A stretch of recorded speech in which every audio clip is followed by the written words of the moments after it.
Di sebuah dunia yang masih muda, Kain dan Habel tumbuh bersama sebagai anak-anak Adam dan Hawa.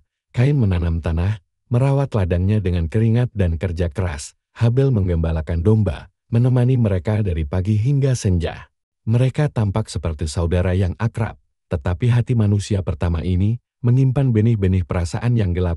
Suatu hari, mereka memutuskan untuk mempersembahkan persembahan kepada Tuhan. Habel membawa domba terbaiknya, bulu yang lembut dan daging yang paling baik.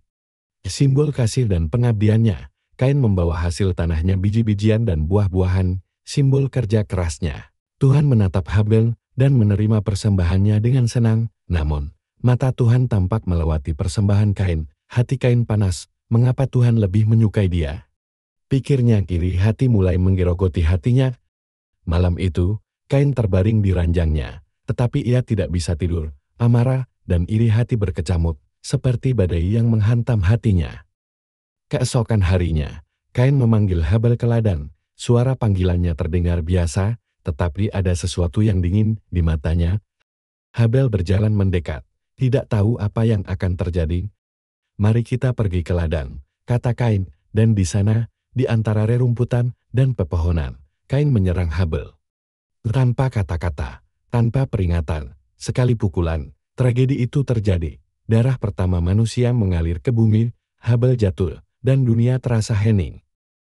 Tuhan kemudian menanyakan Kain, "Di manakah saudaramu?"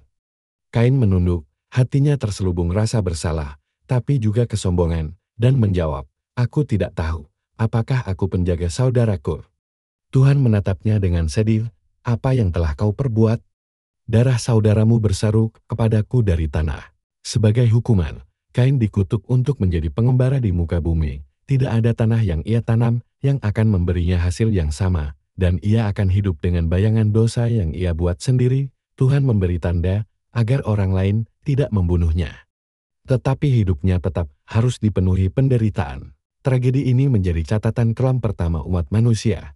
Iri hati dan amarah yang tak terkendali bisa mengubah kasih menjadi kebencian, dan saudara pun bisa menjadi musuh. Marilah kita merenungkan kisah Kain dan Habel, Kejadian 4 ayat 1-16. Iri hati dan amarah Kain menunjukkan bahwa dosa selalu mengintai manusia dan setiap perbuatan jahat memiliki konsekuensi. Habel mempersembahkan yang terbaik dari hatinya, dan Tuhan menilai ketulusan hati. Bukan sekadar persembahan lahiriah. Melalui Yesus Kristus, kita diberikan pengampunan dan teladan kasih, supaya kita hidup benar, mengendalikan dosa, dan peduli pada sesama. 1 Yohanes 3 ayat 16-18. Jika kamu ingin belajar dari kisah ini dan menerapkannya dalam hidupmu, tuliskan di kolom komentar, "Amin," atau bagikan kisah ini sebagai tanda bahwa kamu mau hidup sesuai dengan kehendak Tuhan.